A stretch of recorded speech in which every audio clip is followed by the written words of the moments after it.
کہ کتنی دور کی بھی انہیں ٹینشن ہے کہ نبی کے ساتھ ہم یہاں تو ہیں تو وہاں تو نہیں ہو سکتے، نبی کا درجہ ہم سے زیادہ ہے، تو پھر ہمیں کیسے صبر آئے گا جب ہم زیارت نہیں کریں گے، ملیں گے نہیں۔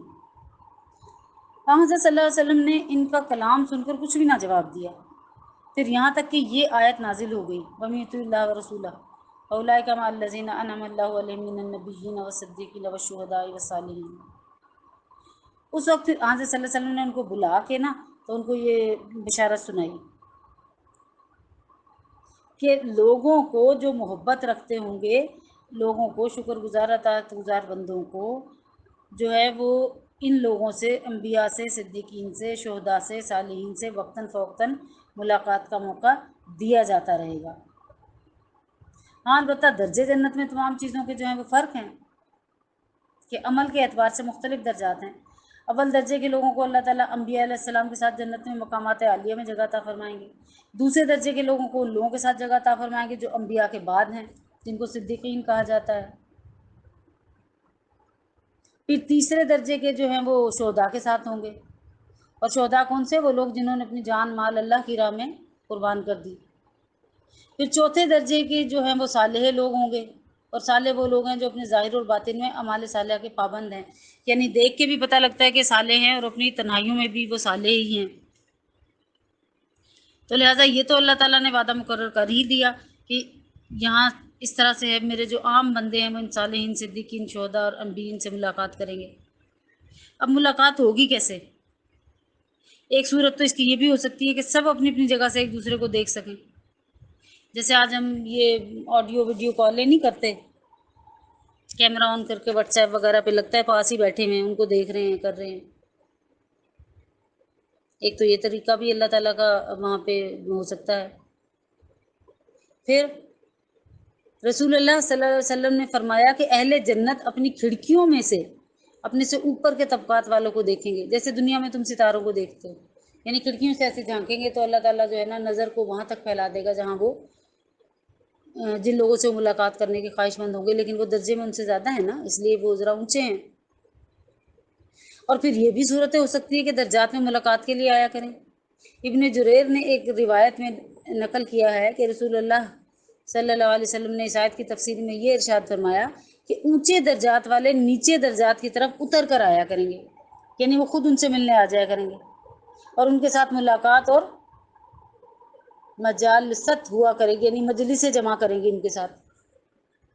اور یہ بھی ممکن ہے کہ نیچے کے درجات والوں کے لیے اعلیٰ درجات میں جانے کی انہیں اجازت دے دی جائے کہ نچلے درجے کا اٹھ کے جو ہے وہ وہاں جا کے اس سے ملائے، اعلیٰ درجے کے انبیاء، صدیقین، شہداء، صالحین سے۔ صحیح مسلم میں ایک واقعہ ہے کہ کعب بن اسلمی حضرت صلی اللہ علیہ وسلم کے ساتھ رات گزارا کرتے تھے۔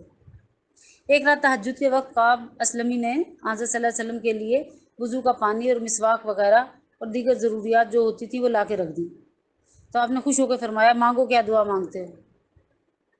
کعب اسلمی نے عرض کیا میں جنت میں آپ کی صحبت چاہتا ہوں۔ آپ نے فرمایا کچھ اور؟ تو انہوں نے عرض کیا کچھ اور نہیں۔ اس پر حضرت صلی اللہ علیہ وسلم نے ارشاد فرمایا کہ اگر تم جنت میں میرے ساتھ رہنا چاہتے ہو تو کیا کرو؟ سجدوں کی کثرت کرو تاکہ میرا مسئلہ حل ہو جائے، میرا مقصد حاصل ہو جائے، یعنی تمہارا مقصد میری ملاقات ہے نا، تو تم میرے ساتھ اس میں میری مدد کرو کہ میری ملاقات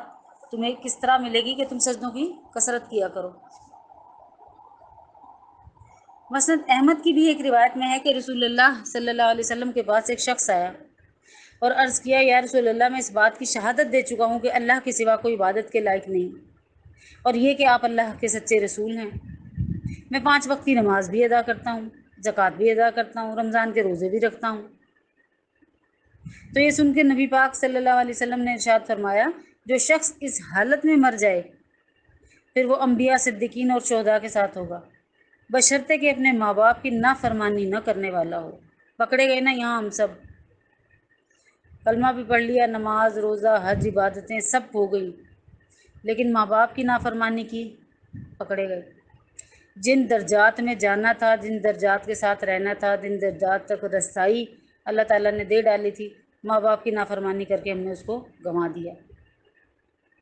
اور ہم میں سے کون شخص ہے جو یہ دعویٰ کر سکتا ہے کہ اس نے کبھی اپنے ماں باپ کی کوئی نافرمانی نہیں کی؟